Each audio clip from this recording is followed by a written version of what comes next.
welcome back to my channel, Beautiful Minutia. If you're new here, my name is Tiffany and I'm doing something a little bit different this month. I've decided to try doing weekly vlogs where I talk about what I'm reading. I think that it will be a fun way to kind of document summer book bingo throughout the summer, but also, my cat just sneezed. Also, I think it's gonna kind of simplify video creation for me throughout the summer. So hopefully that's okay with you guys. You can kind of let me know what this format is like. I don't know if I'm going to do it throughout the whole summer. I'm going to try it in June and then just kind of see if I want to continue that throughout the rest of the summer or not. But this is the first week I'm doing it.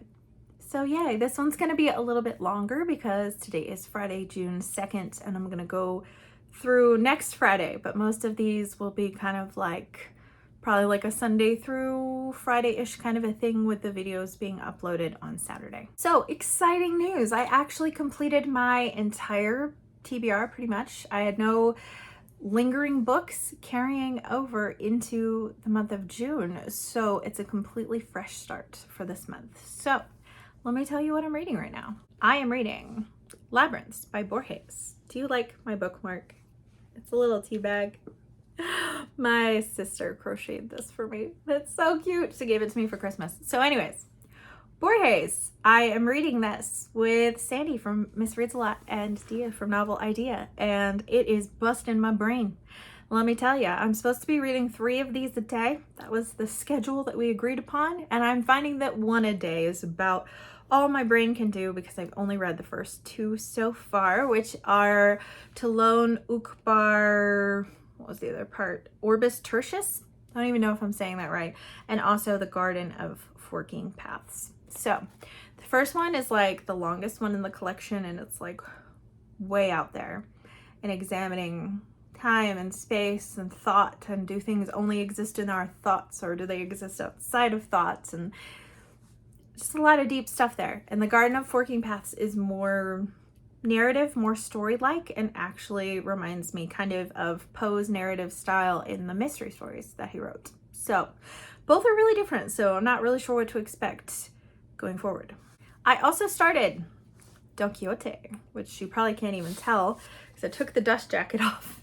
This is one of the Macmillan Classic Collector's Edition, which I love. I don't know if you can see, it's embossed, gilded edges, ribbon bookmark, pretty end papers. I just love it. I wasn't sure if I was going to read it in this edition or not because I'd never heard anything about the translator, and the translator for this edition is J.M. Cohen. So I have this one. I also own the Penguin Classic right here, recently picked up in a book haul. This one is translated by John Rutherford. So I have this one partly because I'm like, well, it has all these notes in the background that I'm gonna want to read to kind of understand contextually and historically some of the things. So I was like, it's worth it anyway. But also the fact that I didn't know which translation I was gonna like best. Turns out they're really similar. So I'm fine just using this one because it's smaller and kind of easier to read, even though the print is very tiny. But I'm enjoying it so far. I'm only about 6 chapters in, but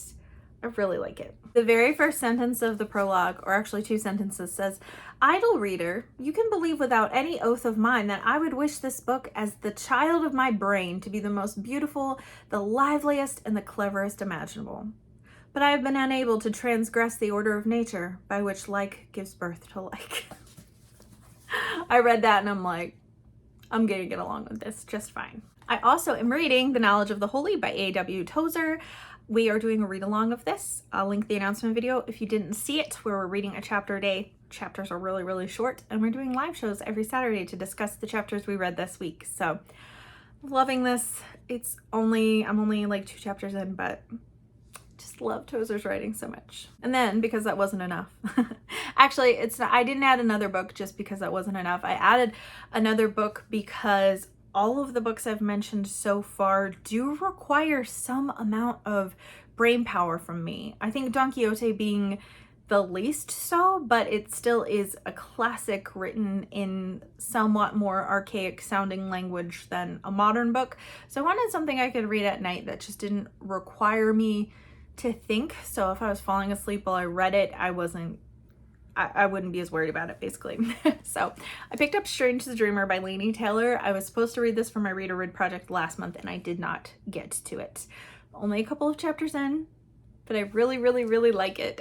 I love the writing style, and it's about an orphan boy, and he basically ends up becoming a librarian, but he's being raised by monks at first, and the monks are not very nice to him, and he ends up delivering a letter from the monks to this town where there's a big library, and he sees books for the first time and just falls in love because he's always loved stories, but he's never had access to books because the monks just didn't allow him to have that. So I love this passage. It says, he was found days later by a senior librarian, but only because the man was looking for him, a letter from the abbot in the pocket of his robes.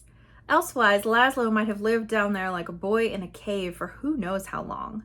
He might have grown feral, the wild boy of the great library, versed in 3 dead languages and all the tales ever written in them, but ragged as a beggar in the alleys of the Grin.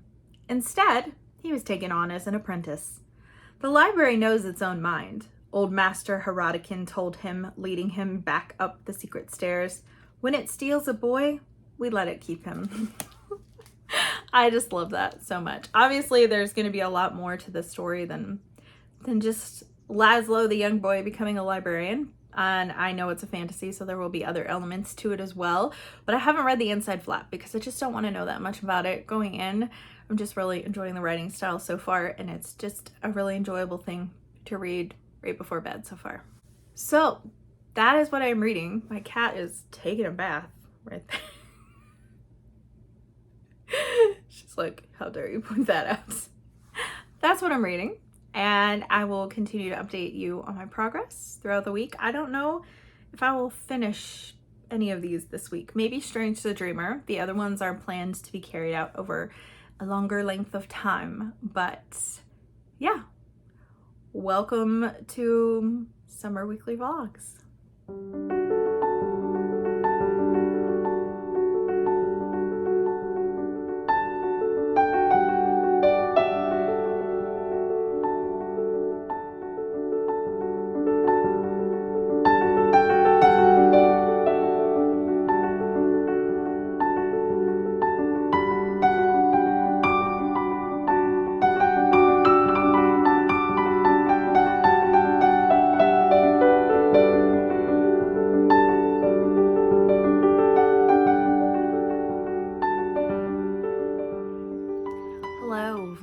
Update time.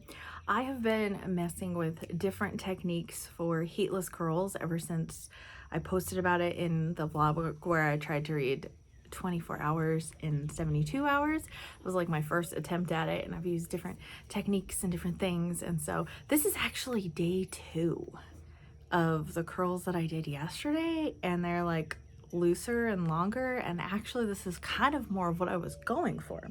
So I think I like day 2 with this technique better than the other one. I use like a silk scarf. So anyways, reading update. I'm behind in most of my reading plans except for Knowledge of the Holy. I am actually totally caught up on that. Today is June 5th, so I am through chapter 5 because we're reading 1 chapter a day. So the chapter that I read today was the self-existence of God being able to exist outside of us and outside of time, and not needing to be created and any of those kinds of things, which is super fascinating. The thing that I am so much loving about this, because I'm reading Knowledge of the Holy with Dia, and then also with Dia and Sandy, I'm reading Labyrinths by Borges, and there is so much unexpected intersection between these two that I just was not expecting in terms of like the exploration of the ideas in this book. There is so much exploration about thought and time, and if you think something, is it more real than if you're actually speaking it or experiencing it?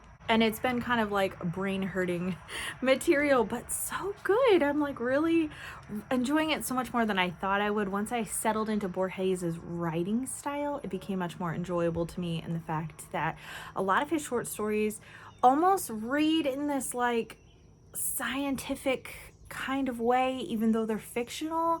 And so there's almost this nonfiction feel to some of his short stories, but quite a few of them are very unique and don't feel like the other ones. And so that's really interesting. I've so far read 7 short stories in 5 days out of this. And today I read what I think is my favorite one possibly so far, and that is The Library of Babel.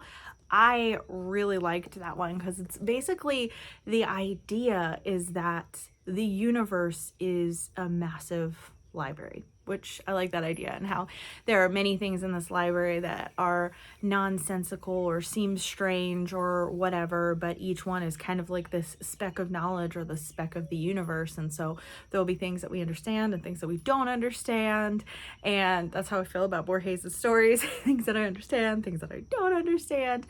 But I think the thing that I really enjoy about short stories in general is if they're exploring ideas. I found for a really long time that I didn't really like short stories because I felt like I couldn't really get to know the characters very well, or that there wasn't a super lot of a plot unless it's kind of a longer short story that's verging on a novella length, something that's a couple of pages.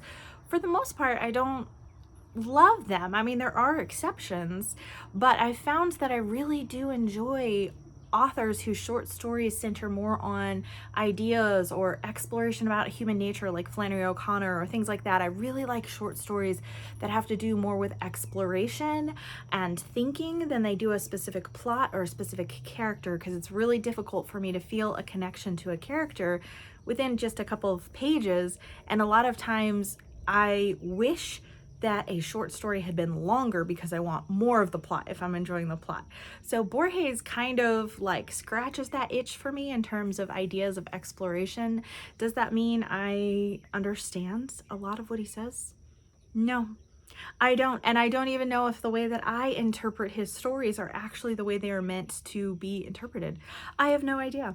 There's another story in here about a guy named, I think it's Pierre Menard, something about Don Quixote, which is really funny because I'm also reading Don Quixote, and it's about this man who decides he's going to rewrite Don Quixote exactly as it had been written, but with his own life experiences, which is really, really funny. So it's identically written, but they're like, oh, it's so insightful because it was written from him. And so it was really funny and kind of nonsensical in some ways, and poking fun at, sorry, I had one cat just attack another cat. But anyways, well, one get mad at the other one who was pestering her. But anyways, so just kind of this idea of trying to pull old books into a more modern setting and trying to remove them from their time, and how that's so enlightening, which really ties in with Breaking Bread with the Dead, which is a book that I read last month that is probably my favorite book of the year so far. So I'm finding so much intersection between this book and other books, which is so fun. So Don Quixote, I am about 10% of the way through. I have hit the 100-page mark. I'm a little bit ahead of that.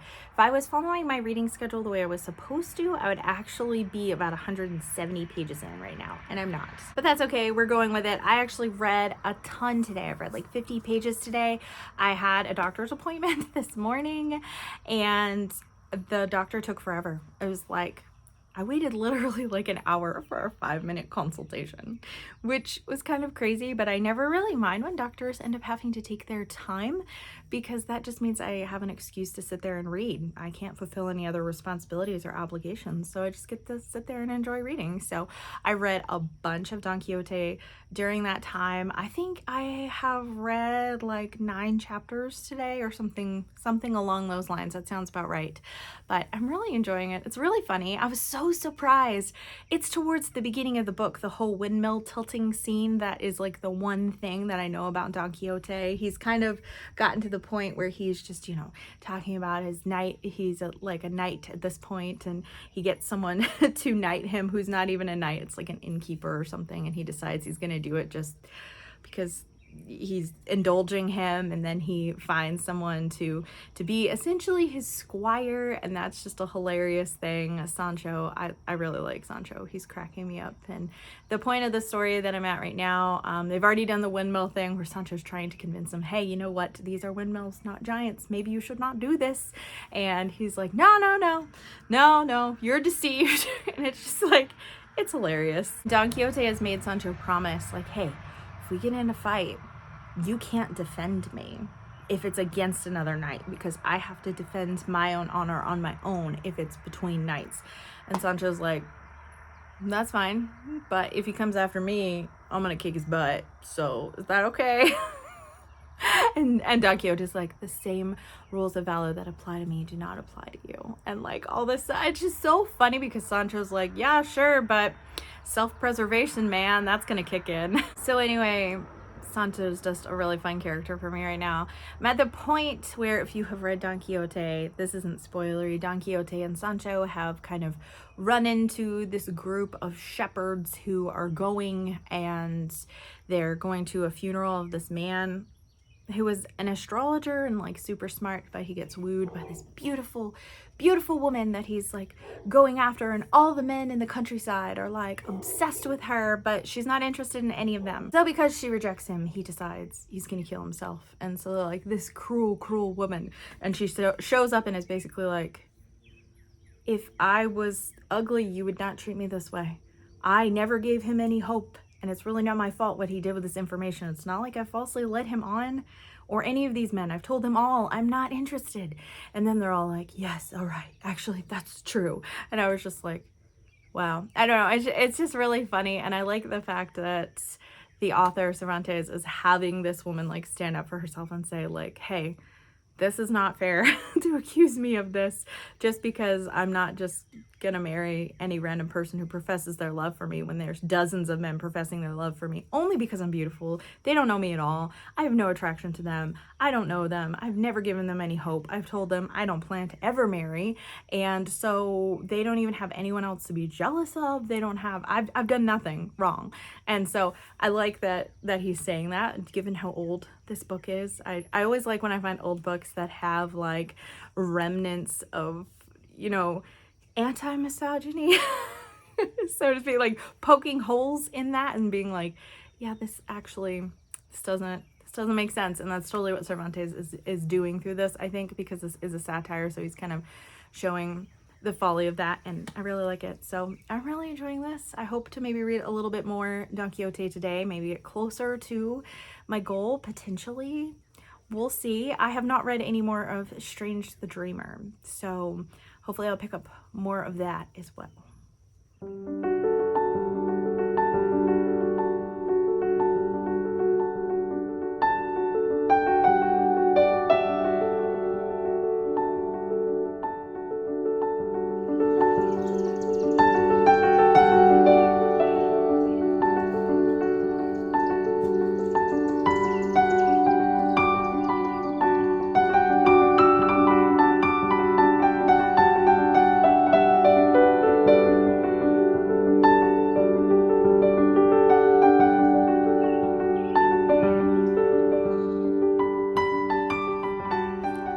It is Friday evening, so it's time for a final update for this vlog. For most of these books, it's just going to be a progress update, but I did finish one book. And the book that I finished is Strange the Dreamer by Laini Taylor. So this has been a week that's been really busy, and I've been doing lots of like deep cleaning, and so I did end up switching to audio for this, and that's why I was able to get through so much of it so quickly, is because when I was deep cleaning, I was listening to the audiobook for this. So I initially was really enjoying this book and really enjoying Laini Taylor's writing. The world is just so interesting because, you know, we have this boy named Laszlo, and his last name is Strange, and he's a dreamer. So that's where that aspect comes from. And he has found out there's this magical city that everyone knows the name of, and then there's one day where all of a sudden he can't say the name of it anymore, and neither can anyone else, and they just call it Weep. It's like the name has disappeared, the name is missing, and no one else even seems to be aware that there is anything wrong or that the name has changed or disappeared. And Laszlo appears to be the only one who knows that. And so he's convinced that there is some sort of magical reason for this. And so he is, you know, doing research and trying to find out every bit of information he can since he has come to this library, which I've already mentioned. And then we're introduced to another character at some point that I don't know how much I want to give away of this, but her history is somehow connected with this city of Weep. And so I feel like this is a very interesting fantasy world in that it feels like there's a lot of like lore and history surrounding this whole story, which I found to be really interesting. And I really liked how vivid and almost poetic Laini Taylor's writing feels at times. But this is a YA fantasy, and we definitely delve into the romance part at certain points, and I was okay with that because it didn't really feel insta-lovey to me. But then we delve into them kind of like making out essentially, and there's two couples in this book who have make-out scenes, and I found the writing to be horrifically cringy for that. When I enjoy her writing for other things, apparently I do not enjoy her descriptive writing for make-out scenes, which I don't like make-out scenes anyway at all. I really didn't like them in this one, and because I don't really like romance, am kind of picky about that anyway, but I would prefer like totally closed door. And this is not, I wouldn't call it open door because it's not like they're sleeping together or anything like that, but it's just enough detail to where it feels cringy. Here's an example of what I mean. Lips. The wonder of lips that could brush or press, part and close, and parting, closing, catch the other's lip in the sweetest of bites. Not a true bite, not teeth. Ah, teeth were still a secret, but the tip of the tongue, well, hopelessness had little chance against the discovery of the tip of the tongue. And it's just like, I'm just like, like, I don't want to read that. So anyways, there are several scenes like that are kind of detailed, some more so, but again, it's not anything explicit. It's just my personal preference when it comes to writing. I'm sure there are tons of people who would find it like beautiful and romantic, but for me, it really pulled me out of the story and got to the point where I was like, can we just skip this? I don't need this. I don't need this. And so that's kind of like, I don't know, it kind of like tainted the last quarter of this book for me and made it not enjoyable for me, to be honest, because it just kept cropping up. There's another couple in this book who are hooking up just for the sake of hooking up because they want to hook up with someone before they die, and I'm just like, I don't care. I just don't care. And so I don't know, like, I like the world of it. I like the characters and the character development. I feel like they're fleshed out, and there's some really good lines in here. Towards the end, there's one point where they're talking about someone, and this is like right at the end, so I'm not gonna say any names or anything, so it's not spoilery. He saw a man who was great and good and human, who had done extraordinary things and terrible things, and been broken and reassembled as a shell, only then to do the bravest thing of all. He had kept on living, though there are easier paths to take. And that was something that I really liked about this too, is it's, got someone who's done heroic deeds and also terrible deeds, and trying to reconcile those two things, because I think that that's something that you see a lot in history, because there are people who, no one is perfect, so there are going to be people who do bad things and do good things, and how do we reconcile those two things? And so I liked that exploration. I liked the writing overall, but I'm left with just a sense of very much discontent. And I just feel that way because I felt like the last portion of the book was very romance heavy, with descriptions that literally made me cringe. I was like, when I was reading some of it, I was just like this. And you may love it and you may think it's beautiful writing, and that is wonderful. And I'm so glad. This is just like a personal preference for me, that I really don't like anything descriptive about most sexual encounters or physical encounters that aren't going all the way. I would much rather it be vague, and that is much more romantic and enjoyable for me, and that's just my personal preference. Okay, so I'm ending this week, and I still have obviously other books that I'm reading, so I'm just gonna go ahead and give you my thoughts really quick and where I am. Don Quixote, I am on page 185, chapter 23. My hopes was to be about 100 pages further along in this than I am, and I'm not, but that's okay. Part of that is just because I have been working pretty hard with deep cleaning and stuff, and so I've been tired, and my brain has had a little bit of trouble focusing on it at times, and there are parts of it that I'm still really enjoying, and there are parts of it that unfortunately I'm not. So I love Sancho, and I love his relationship with Don Quixote. I think I've probably already mentioned that. I find their relationship fun, and Sancho's like realistic attitude, and at times I'm like, does he know that Don Quixote is like completely crazy, or does he believe some of what he's saying? And I'm not really sure yet, because Don Quixote has like promised him an island, you know, if he serves him faithfully, and he's promised him all these things. I'm like, does Sancho really think he's gonna get these things, or is he at least starting to realize that he's not all there? That being said, there is a basic structure to this book of Don Quixote sees something that he's like, I must fix this, I must do something for justice for this. He's mistaken what's going on all the time, just like the tilting at windmills, how he thought they were, you know, giants and they were actually just windmills. So he's always mistaken, where he's like, oh, this person's doing this and I need to rectify this situation, or I need to defend this person, or these people, they're bad people and I need to do something about that. And he's always mistaken, and 90% of the time he gets his butt kicked and then like moves on, and then we get to the next thing and he does it again. Now the situations are somewhat different, and some of them are more amusing or entertaining than others, but overall the formula is just getting a little old for me, that it just feels like this is what we're doing over and over and over again, and I wish that there were some other things kind of in between. But you know, maybe that's just not the life of a knight errant. Apparently it's not.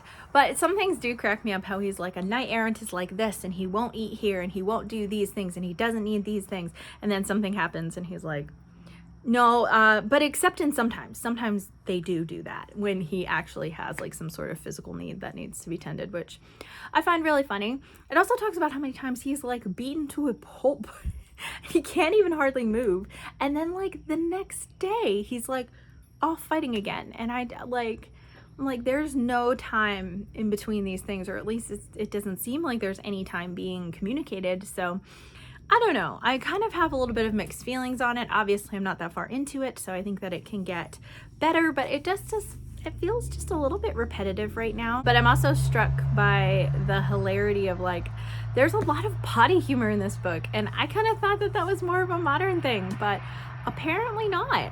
Next up, Knowledge of the Holy. I am pretty much at like the halfway point of this one. I am on page 55. Chapter 10 is the next one, which I will read tomorrow before our live show, and our live show will be on chapters 4 through 10. So really looking forward to that. Last week's discussion was amazing. I have been sharing some quotes on Instagram, so I'm not going to rehash all of them there, but the chapter that I read today was the immutability of God, which is one of my favorite attributes of God. I just love the unchanging nature of God, when it feels like everything changes around us all of the time. He never does. And Tozer brought out some really good points in this, that, you know, not only do things around us change all the time, but we as humans do. We grow and we change, and our affections may change, our behaviors may change. There are lots of things about us that may change, but God's heart never changes. His viewpoints never change. Like, he is consistent and is always the same. And that's just such a comforting thought for me. So